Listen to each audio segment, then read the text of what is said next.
separating ourselves into pieces. And we sort of say, this is the mom part of who I am, and this is the vet part of who I am. And when I'm at work, I'm a vet. And when I'm at home, I'm a mom. And I have clear distinctions and clear boundaries. It sounds nice on paper. That is not really how we work. Welcome to Vet Life Reimagined. Parenthood is not a common conversation in a professional setting, but on Vet Life Reimagined, life means all of us, including parenthood. Dr. Emily Yunker is probably one of the only veterinarians and doulas. Yes, doula. As a doula and childbirth educator, she works one-on-one virtually with veterinarians, specifically as they navigate motherhood and veterinary medicine. She also writes and speaks as an advocate for all parents within the veterinary workplace, bringing awareness to the needs of parents so we can improve workplace well-being and support employee retention. This is a perfect episode for Mother's Day, and even if you're not a mother, there are some really important things to know in this episode. So on to this amazing conversation. Welcome, Emily. I was just talking before I hit record that I have talked to many people in the profession about the topic around parenthood when it comes to the veterinary profession. And I have a lot of people who have asked questions and who are really excited to learn more about this. I think we need to start with your story, though. So when did you know you wanted to get into veterinary medicine? So I actually, even this part of my story has a parenting sidebar with it. So our family story when I was growing up was always that when I was really little, 4, I just walked up to my mom and said, is there such thing as a doctor for animals? Because that is what I want to be. And then I just never changed my mind. But the parenting part of that is that many years later, I was sitting in our TV room, our playroom with my son, who was 3 at the time.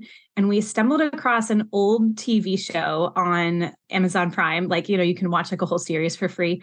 And we watched the whole series of David the Gnome. And David the Gnome was a show from the 70s that would have been syndicated in the 80s when I was a kid. There is this lovely little gnome character who lives in the woods, and he takes care of animals who get injured. And in the very first episode, he's doing acupuncture on a goat and surgically removing a wire.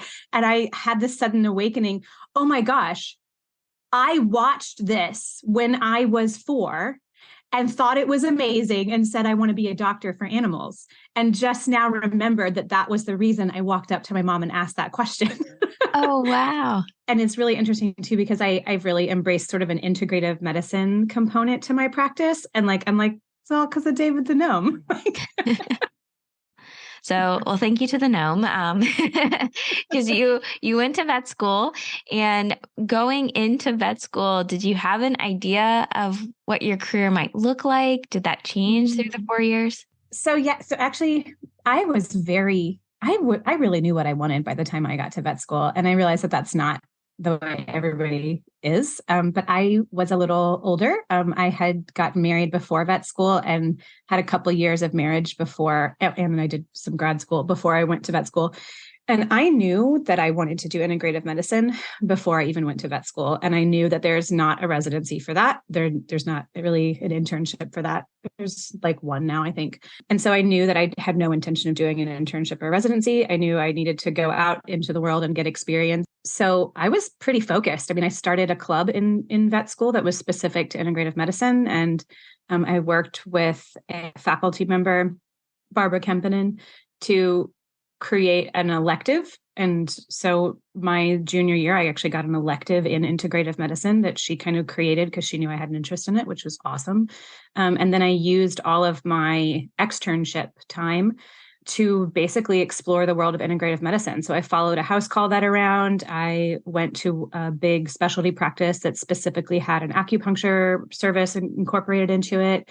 I spent some time with world famous herbalist Susan Weed, which was one of the most formative experiences of my entire life. And I actually got credit for doing it. I sort of turned vet school into what I needed it to be to get where I wanted to go. But interestingly, I was also definitely on the motherhood train by this point. I did not have kids. I didn't want to have kids in vet school. And my husband and I were also doing this awkward long distance relationship thing. He was in the Navy. And so it was definitely not the time for us to have kids, but we knew we wanted to. Ever since I was a tiny person again, I've had these sort of dual paths for myself. Though I wasn't as aware of it at the time, my mother was a childbirth education teacher, and she was a labor and delivery nurse. And she would literally teach classes in our living room when I was growing up. And so I would do babysitting for these couples that my mother had taught. And so birth was like just a normal part of my life. Early infancy caregiving was a part of my life. Watching these kids grow up and get older has been like such an honor to witness. It was a very positive environment for birth. There was no like fear around it. There was no there just wasn't. It was just sort of like, well, it's a beautiful thing. And of course you're going to do great.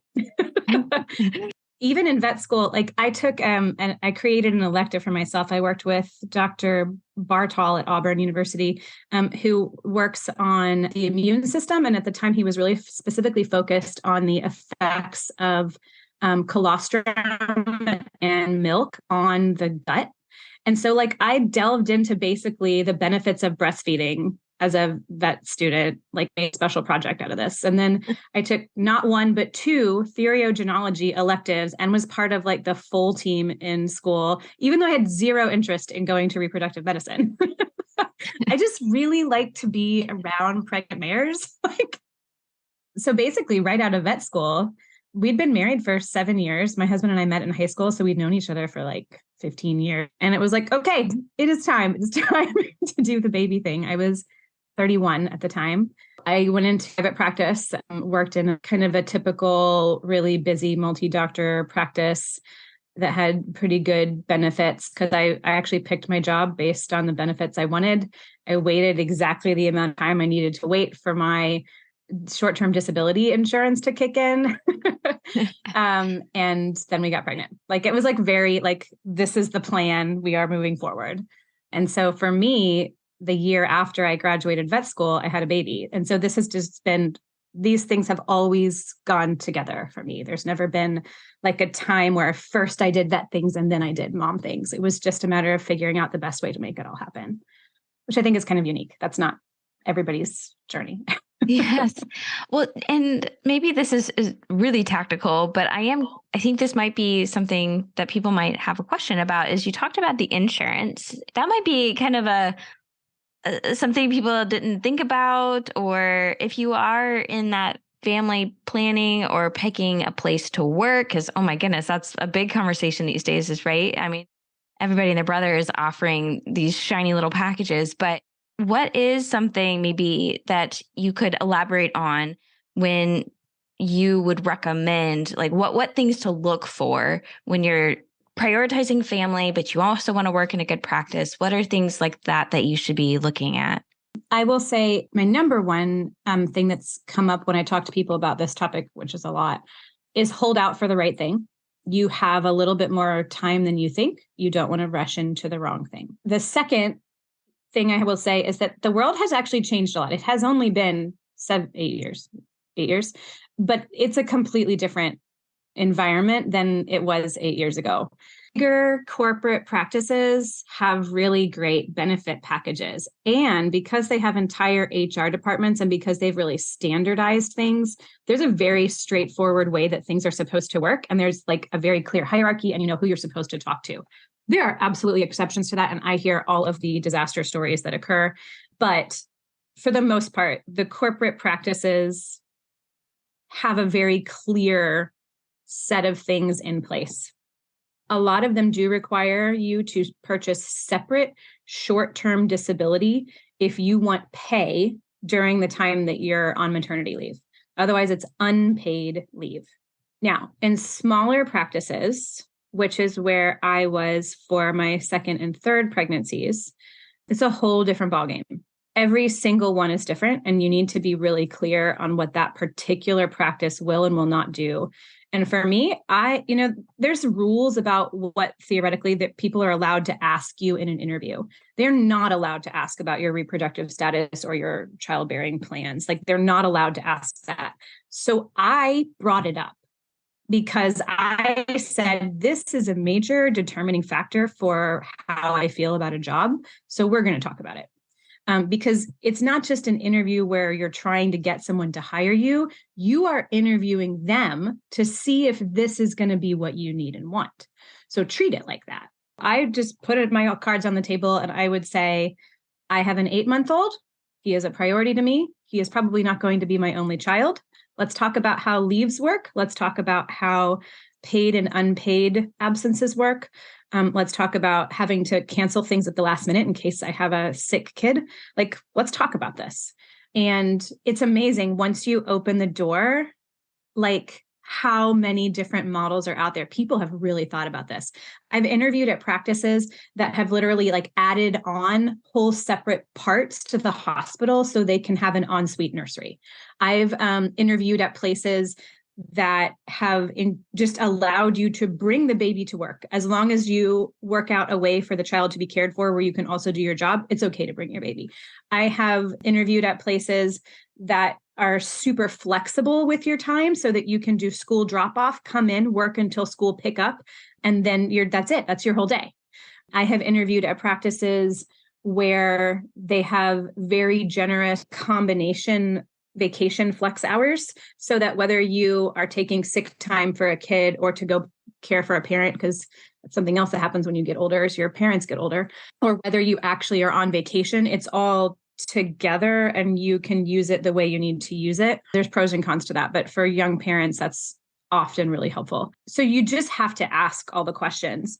So you have insurance, and insurance, after you've reached your deductible, which is a big deal, after you've reached your deductible, they're going to pay for like labor and delivery and pregnancy stuff. Occasionally, you can use your HSA if you have a high deductible plan to pay for things like doulas. I did that on my 3rd pregnancy. That was pretty cool. Depending on what state you're in, your insurance may or may not pay for a home birth midwife, but it's almost always going to be an out-of-network expense. So you are going to pay more for that on most insurance plans. For the most part, at least in the states I've lived in, if you have birth centers near you, there's the cost for the birth center and the cost for the hospital for a straightforward vaginal birth are the same. And they do that on purpose because they don't want to compete with the local hospital. So they just price themselves to be the same. Knowing these things in advance really is really helpful. Your insurance, that part of your insurance is not going to pay for your time off. So you use your vacation time. Almost all employers are going to require you to use all of your vacation time first. It sucks completely because that means that on like the hardest 2 years of your life, when you are pregnant and then you have a newborn, you don't get a vacation at all because you've used all of your vacation during your maternity leave, which is not a vacation. So just to be aware of that, you don't get a vacation the year you're pregnant or the year after you're pregnant when you have a baby, just pretty much universal. So you use all of your vacation time for your maternity leave. And then whatever more you want after that, 2 weeks or 4 weeks or whatever, is unpaid unless you either have an employer who specifically has maternity leave benefits. And there are some states that do, and there are some individual employers that do. Or if you have intentionally pre-purchased short-term disability insurance. And short-term disability insurance and paid time off and maternity leave usually don't pay all of your expenses during that time. They pay like 60 or 70%, depending on the details.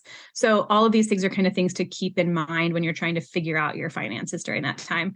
I will say that for all 3 of mine, I did not take as much time off as I really wanted to because I could not make the finances work, even with short-term disability in place.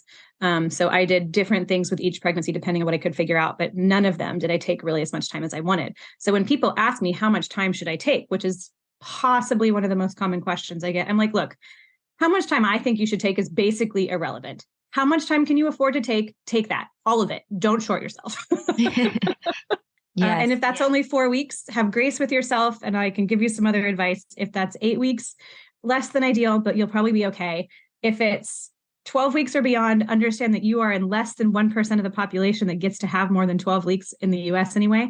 It's not like that in other countries, but in the US. And so I'm so happy for you. It is still not enough time, but I am so happy that you get that. So yeah, that covers a couple of the common questions I get. Yeah. Well, thank you for going into so much detail there. So, before we forget, a really big part of the story is, you've gone into integrative medicine, you're practicing. So what is the journey from that point to becoming a doula?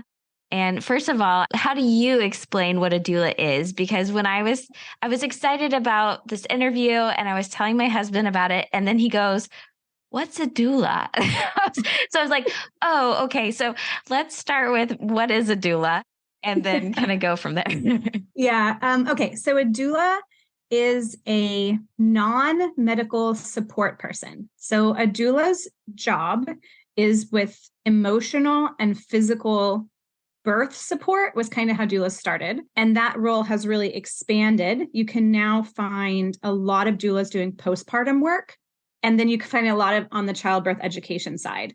So they have filled a lot of roles. I would say that a doula basically does anything that is non-medical. Now, in our culture, we think of pregnancy, birth, and postpartum. Honestly, we think of them as a lot of medical events. And so I will be a little bit more specific about what a doula can do, because I think some of what we do is a little invisible until you've been through it. And then after you have a baby, you're like, oh, I really could have used that, but I didn't know I needed it at the time.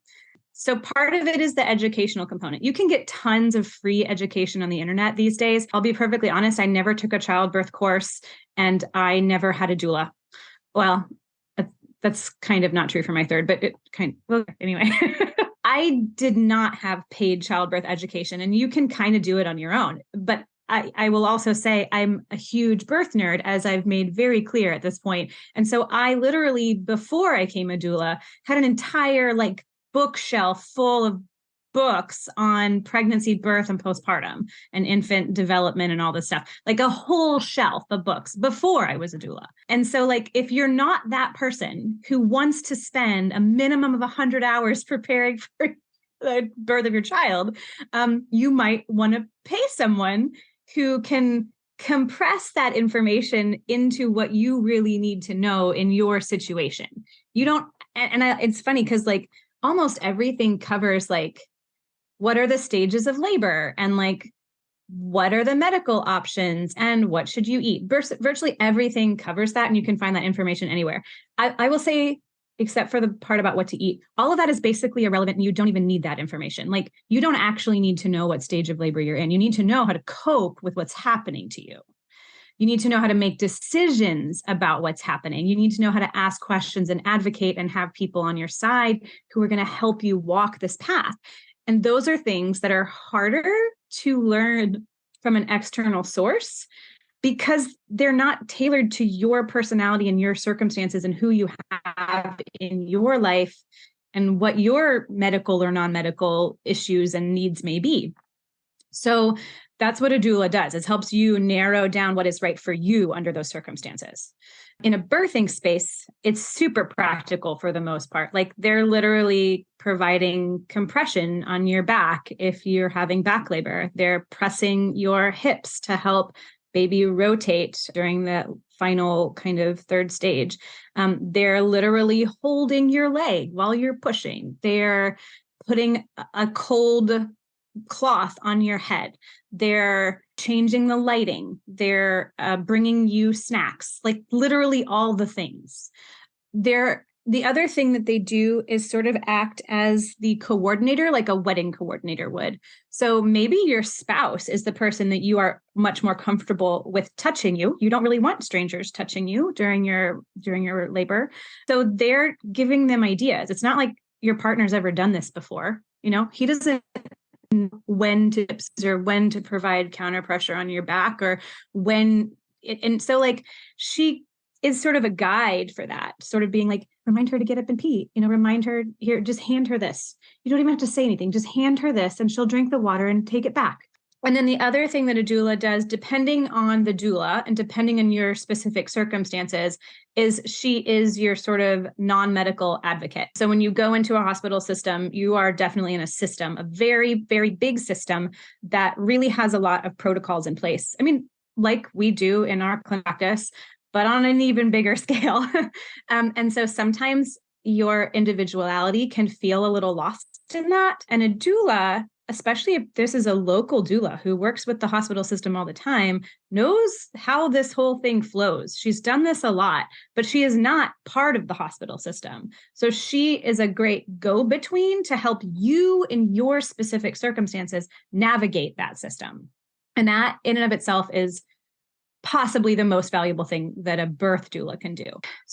Again, this depends on the doula. Some of them have a lot of training in lactation, so they can be really helpful for those first few early days if you're trying to establish breastfeeding or figure out pumping or all those things. Some of them specialize in certain things. So you can find doulas who specialize in twin work, or doulas who specialize in complex medical needs work with babies and NICUs. And then you transition into your postpartum doula.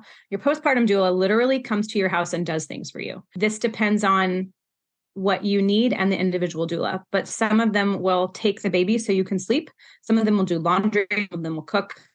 Some of them will have massage skills and will massage and do belly binding and all kinds of other like special specific skills that they have developed. And again, some of them have sleep training knowledge and they can help you navigate that transition. So it's a wide ranging field.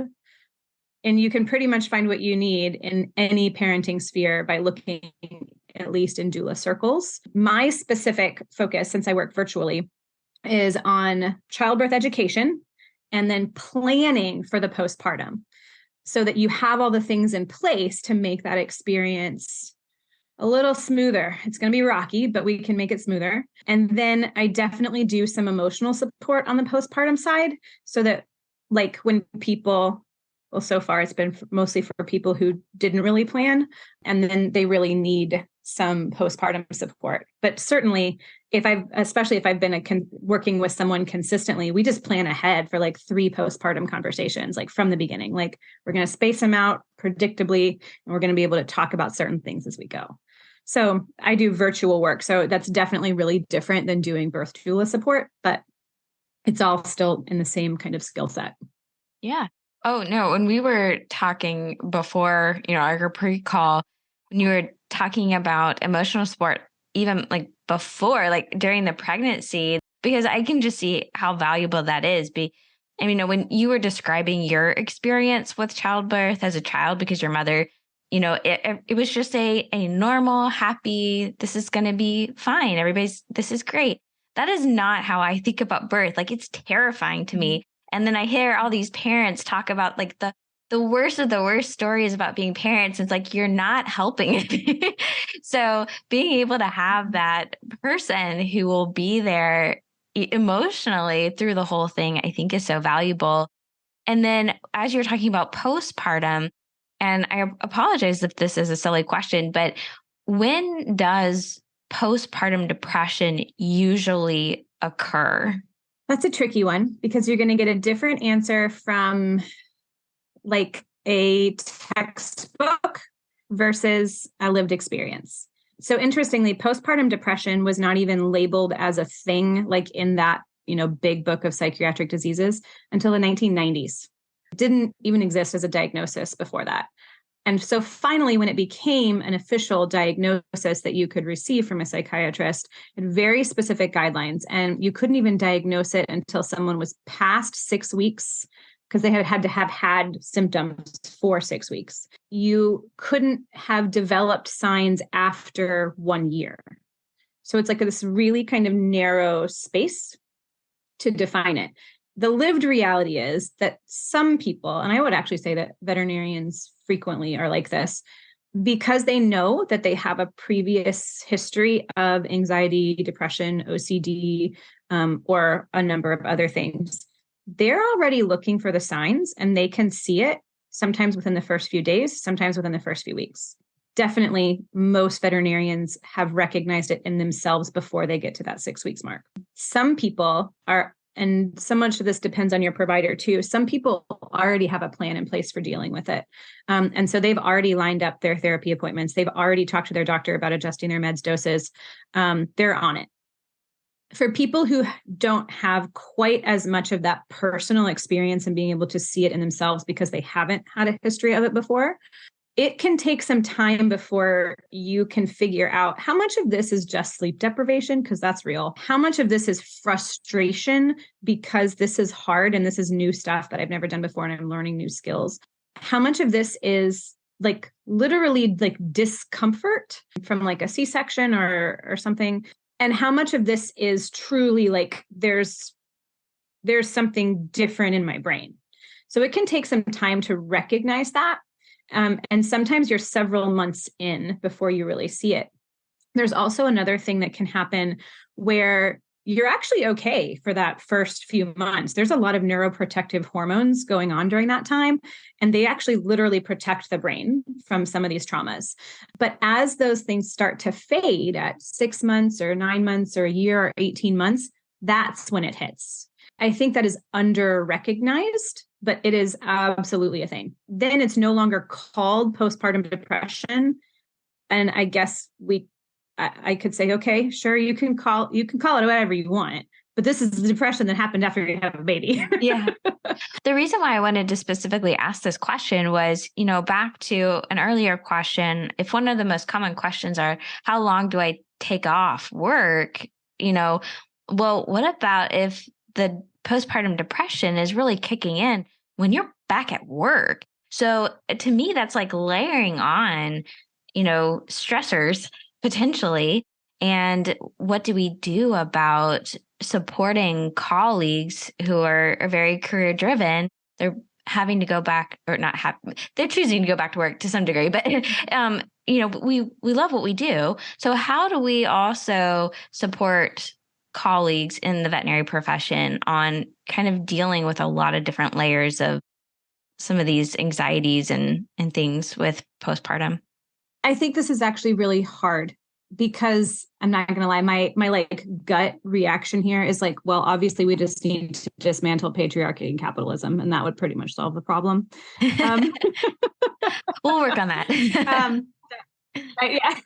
In the meantime, we do ourselves a little bit of a disservice as a culture. This is not like unique to vets.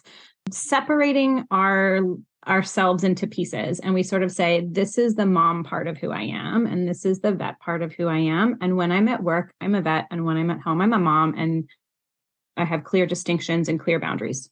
It sounds nice on paper.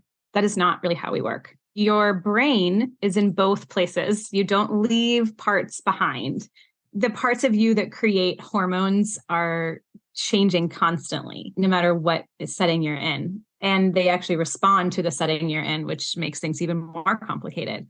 So I think that part of it is an acknowledgement that this person is literally different than they were. And that we sort of need to go slow and find out who they are now. And they don't know yet. They're still figuring that out. You just need to offer a lot of grace, space, permission to be human. And sometimes that looks like giving a wide range of acceptability to emotions. This is something we really struggle with because we like to label things as either professional or unprofessional. And when you're in professional mode, you don't have a wide range of emotions. There are like 3 emotions that are acceptable in a professional setting. And so anytime someone is experiencing emotions outside of that limited range, they have to stuff it down and hide it.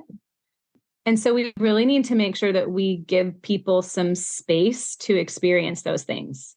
So it really depends on the environment you're in, what that's going to look like. If you know someone well enough and you're comfortable enough with someone, you're sharing an office, just ask them, like, just say, how are things? Do you need to talk about something? What's going on at home today? Like, give them the opening.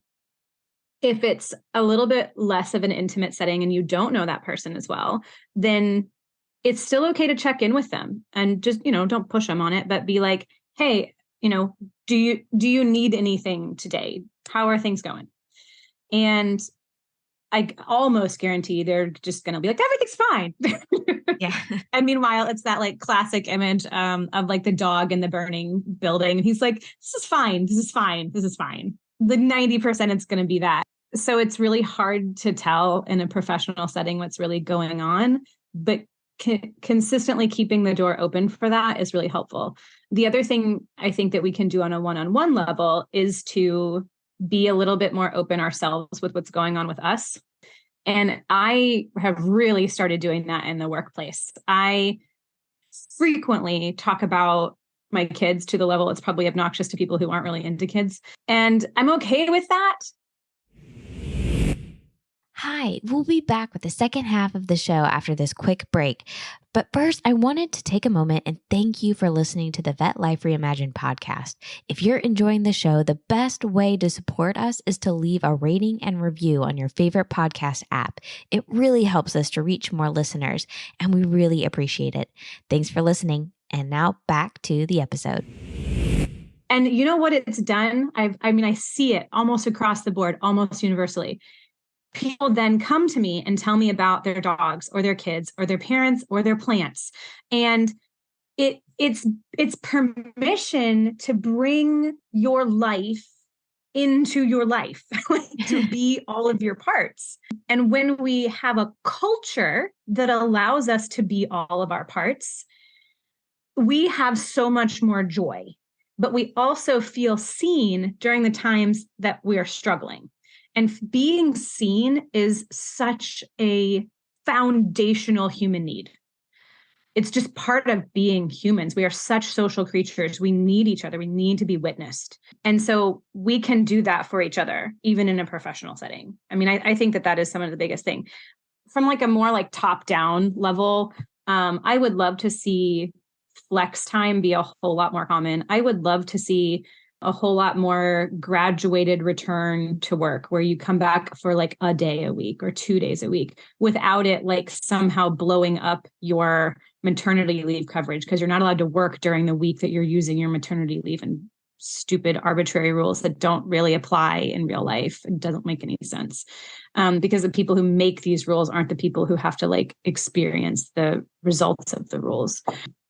So, I mean, yeah, there's a tons of like top down things. I mean, obviously, I think universal maternity leave would be great. I think that should become an industry standard. I mean, an industry where we're over 90% female and 85% of women are going to have a baby during some point in their life. You want to know about employee retention? Make it a workplace that supports being a parent. I mean, to me, this seems so incredibly obvious, but when I look at what's out there, I'm like, maybe it's not as obvious as I think it is. Because I'm so open about my priorities, I think I invite people into my life that are also really into making family a priority. But that doesn't mean that everywhere is like that. And so I think sometimes I have to remind myself that a lot of institutions have not come along. Every once in a while, I run across a mom who literally gets no paid time of any sort, no short-term disability, only her vacation time she has built up. And because she had some kind of complication during her third trimester, she's actually used all her vacation time. So she literally has no paid time off at all after her baby's born. Every once in a while, I run across that and I just get really mad. And then I have to remind myself, like, actually, this is pretty normal. And that's really not acceptable. And we need to change that as an industry, as a country. It's just not really okay. I mean, if we don't, we're just going to lose more and more people to industries that are better at this, frankly. Yeah. Oh, you said so many important things in that. The allowing yourself to be fully human. And thank you for highlighting that there is no, I turn it off at the door. Or I think in our pre-call, you said something like you take your ovaries to work or you take your uterus to work or something, something like that, our whole selves. But then you also said something that, again, as someone who maybe hasn't really gone through this experience, it doesn't come to my mind as well, is the after you do have a child, you do change a little bit in who you are. And I think this is a really hard concept for people maybe to sit and think about and understand and be okay with. And so I know that my question was, how do we support people in this? But I think also allowing us to support ourselves and listening to our body, our thoughts, things are going to change. That's going to be okay. And it makes sense, as you know, I mentioned this to you as well, as I've heard a lot of these wonderful people I've interviewed that say they've had a child and that is kind of like a point for them where something kind of changes. And sometimes that change aligns with a slight change in their career path. And I want to make sure that people do know that that is okay, you know, explore that. And if having a doula or just surrounding yourself with good people that are open to letting you think out loud of these thoughts that you're having without judgment, I think that's really important. Yeah. So, you know, there's actually a term for this, and it's a term that's been around since the 70s, but it's really gained attention in the last 10 years. The term is matrescence. Matrescence is the biological process of becoming a mother, and it is far more complicated than most of us realize it is. I only ran across this term like in a practical way just a few years ago. So I had already been a mom for a while, and I will say it was so validating to read about this. I was like, oh my gosh. Yes. Oh my gosh, this is real. It's not just something I made up to explain what's happening. Some of it's chemical. Some of it has to do with hormones. Oxytocin is a really big deal. Oxytocin is the love hormone. It gets activated for all kinds of reasons, because it turns out that humans have basically evolved to not just use oxytocin for its very specific purpose of like milk letdown and uterine contractions. We've evolved oxytocin to be really quite expansive in all of our social relationships. When you look at a picture of a puppy, kind of the classic, you can feel an oxytocin surge, and it feels so good. It makes you go, oh. Vets get oxytocin surges a lot. I mean, like, this is literally like part of our job, and we can feel it once we like key into it. It makes you want to connect, is what oxytocin does. It also lowers your blood pressure. It also decreases pain. So like when someone who you really trust and who you're comfortable with touches your body, it releases oxytocin. And a classic for this is when you go to the hairstylist and they're like you get a haircut and they're like running their fingers through your hair. Those of us who can who can relax during that experience, which is not everybody, but for those of us who can relax during that experience, you leave and you feel so good and you don't even know why. You're like, it was just a haircut, but oh my God, it felt so good. And we feel chattier. And this is why people overshare with their stylist. Like, so this is just part of the human experience. But during pregnancy, the end of pregnancy, oxytocin levels go up. It's like 100 times higher than it would be in your normal life. So think about the feeling when you see a puppy picture and multiply it times 100. This is like just bathing the entire body of a pregnant woman all the time. It literally is sort of mind altering when you get into right in the few days before you go into labor. Your brain literally doesn't work the same. Like, you have a harder time focusing. You're kind of dreamy. Like, people start talking and you just sort of phase out. You're like, I can't really follow this conversation right now. It's the baby brain, right? Is that what everybody calls it? Yeah. It's real. And that's actually what the research started on. They were like, is baby brain real? Can we like measure this? And that's how all the research on it started. So they actually had MRIs of moms, and you can see what they were like pre-pregnancy. You can see what they were like at the end of their pregnancy, and then they measured them out. And there's been several different studies, one at like 2 weeks, one at like 6 months, one at 2 years. Some of the changes are short-term. Some of the changes in literally the brain, like the shape of the brain changes. The limbic system gets larger. The neocortex actually shrinks, sadly. And some of these changes, especially to the limbic system, are permanent. Most of the brain mass does come back within 6 months of actually giving birth, but it never goes back to normal ever. This is a permanent change that the brain undergoes, which I think everybody knew about baby brain. We knew that moms underwent an identity.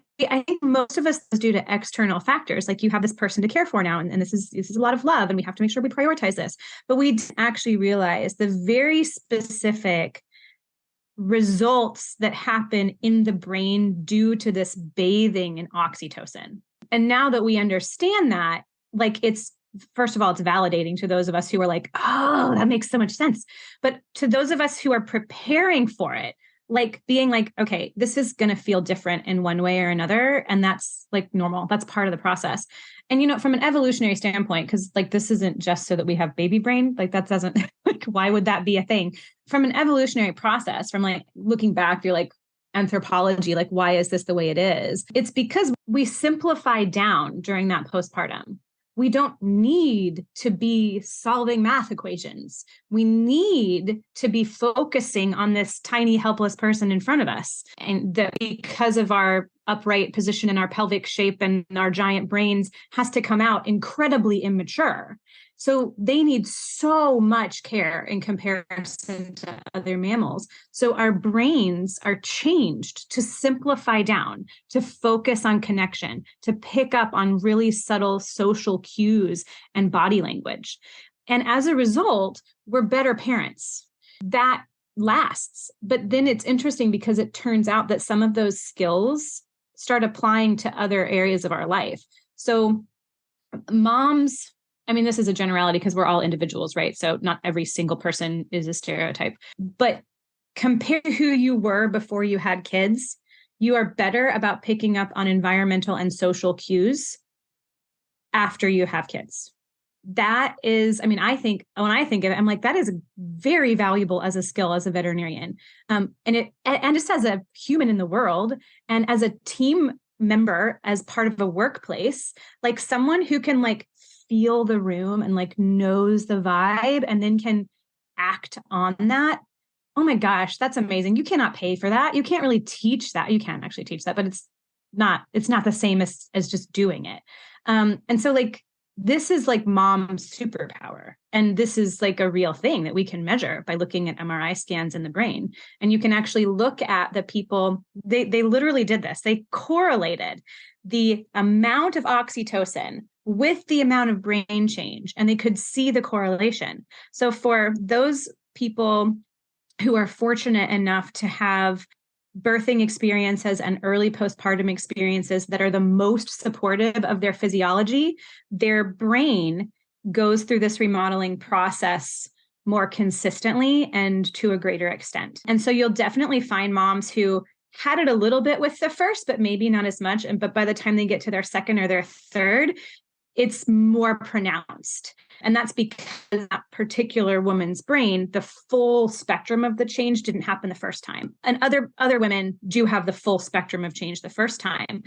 So it's really interesting when you talk to moms who had just a really hard time with their first one there's so many different things that can happen, either with their pregnancies or their births or babies with challenging needs. And they have a harder time and then they have a second baby. And maybe the circumstances were better. Maybe they weren't. Maybe the baby's actually more challenging and they thought it was going to be harder, but it's not. It's actually easier. And part of that is that we have, learned some basic skills. But part of that is literally that their brain had a more complete transition during that second experience. And so it's just amazing to like think about like, this is literally a biological process. This is not just a cultural phenomenon. Like adolescence, it's like adolescence. And what I tell people all the time is it's like adolescence, yes. However, instead of happening in 10 years, it happens in about 1. And you have to keep another helpless human alive at the same time and be a functioning adult in the world. So like, let's have some grace. I'm so glad you brought it back to that these skills actually can be so beneficial in the veterinary environment too, because I did not want people to say, oh, all these women, now that you've had a baby, you're no longer at par to come back to work or be a valuable member. And I that is absolutely not true. I just kept thinking about all these skills and being able to be more aware, being able to make that connection with another human being like a pet owner enhances one of the most important, valuable skills that as veterinarians we can have. So I think this is so fascinating. And before we run out of time, just to kind of recap, I got you all into the doula side and what does your career currently look like being both? I mean, you are full veterinarian and you mentioned virtual doula work. So what does your day-to-day kind of look like? How would you describe your career today? So, I will say it's kind of constantly in flux and it's about to change again. And it'll probably change shortly again after that. So we're definitely in a big transitional time for me. But right now I do a patchwork, and I kind of like the idea of a patchwork because I don't feel like I fit in one space completely at all. So I do integrative medicine and rehabilitation medicine twice a week. I do ER once or twice a week. It depends. I alternate weeks. And then that gives me a couple days to do other things. And so I have like a dedicated sort of like doula day. Right now I'm also teaching a live herbs for pets class here locally. And then I have kind of a dedicated day on Sunday. That's Sunday fun day with my family. And, I arrange my schedule in such a way that I can still take my kids to dance class and I'm still home for most bedtimes, but I intentionally work a really long ER shift every other week so that I can like compress things together and not have to work as many days. So like, I think that it's a matter of figuring out your priorities and then figuring out how to meet as many of those as you can. And that is just constantly shifting, and it has over time. Now, I will say my husband had a pretty major, identity shift along with parenting, really more so than I did. And it was really surprising to him. He didn't really see it coming. Yeah. So this is thing for men too. It's a big identity shift. They don't have oxytocin to help them. Actually, it doesn't have the neuroprotective effects that it does for women. And so he definitely kind of had to struggle with some things. And he basically decided that from a priority perspective for the things that were the most meaningful for him, he wanted to be around when his kids were really little. So he's a stay-at-home parent right now. Means I have a lot of flexibility to lean into whatever it is I'm interested in. I don't have to work within the confines of an external childcare source. And I have before, back when he was a PhD student, we used daycare and I had a condensed schedule. So we only had to use limited daycare. So we've changed over the years. It's a constantly evolving. There's not like a rule for how it has to look. And I think that that's the biggest thing I've learned. Just yesterday, I was talking to a client about it, that it's hard for me to give parenting advice to people. I actually find it much easier to deal with, with pregnancy, birth, and postpartum because it's a very finite period of time. I'm like, the next 18 years, there's no rules. You just figure it out. And every kid is different and every situation is different. You just take the time to figure that one out and who you are now and who your spouse is now and adjust accordingly. And don't feel like you have to do one thing forever. And that's what Vet Med's all about. That's what this whole podcast is all about. It's like, there are so many options. If you don't like how it looks right now, just do something different. Yep. So that's where I am right now is I love some of the things I do, but I don't want to only do those things. So I just keep changing it. And I think that is completely beautiful and as it should be. And thank you. I'm glad we got to put that in there as well as the husband side of things or, the significant other side as well is, even if they aren't the one that's physically pushing a child out of their body, they are going through a lot too. And so that's why I really respect parental leaves and leaving that space for them to have that change as well. So thank you for sharing that part. Maybe we'll have to ask more questions to dads and and how they deal with that as well. So, I'm going to rapid fire these questions for you. So the final 4 questions. The first one is, what is something that people get wrong about you? I feel like I'm pretty much an open book. Which version of me you see, like what your assumptions are about me. So like people who might see me at work may assume that I'm frankly pretty conventional. I don't have anything about me that stands out. But actually I live my life in a very different way. Those of people who've known me in other aspects, though, just assume I'm like a crazy hippie. And when I do anything conventional, like at all, they're like, wait, you drink soda? I'm like, a couple times a year. I don't drink a lot of soda, but yeah, I do. That's so I think it depends which version you get, like what you expect. And so it's actually a really hard question for me. Yeah, I don't know. I'm a pretty conservative, kind of boring person in a lot of ways, but I'm not afraid of making some pretty radical changes in my life at any given time. So I think I love that about you. The second question is, what is a hidden skill or interest you have? This one's hard too, because I'm kind of an open book and I like to just talk about whatever I'm really into. So there is no hidden. However, something that comes up, like, what's a weird human thing that you can do? I am really, really good at pouring pills into containers, like to the point that I'm like, I can just visualize 50 and it just perfect. It's amazing. And then we got a pill counter at work and the skill is entirely useless. So can you like guess the number of candies in the candy jar or something like that? That for some reason. Oh, okay. That's hilarious. The third question is, what is something on your bucket list? I mean, this is such a classic one. Like, everybody answers this way, but it's true for a reason. I really want to go back into international travel. I've traveled internationally just a couple of times and absolutely loved it. And I am not in a phase in my life where that is really plausible. So I just daydream about it a lot. That's okay too. We went to the south of France during vet school. My husband and I went to the south of France. So sort of like a second honeymoon. And I've just been like, yes, that was amazing. I mean, the air literally smells like lavender and basil, and I could see there all. I want to go explore more. Very good. And finally, what is something you are grateful for? I actually have a gratitude practice, like just a regular practice of gratitude. So I have so many things I'm grateful for at any given time. I think that the one that comes to mind that I'm just constantly reminded of is this place that I live right now is kind of magical. We sort of stumbled across it, and it used to be an organic farm. I am not a farmer, but I live on what used to be an organic farm, and we have all this space for my kids to roam, and we have hiking trails that literally like start in our backyard. And so my children have this like beautiful, like wild, huck thin existence. And I just walk outside and I can smell the honeysuckle, and I, see my little sad, not well cared for herb garden, but it's there. And it just feels like I cannot believe this is real. This is amazing.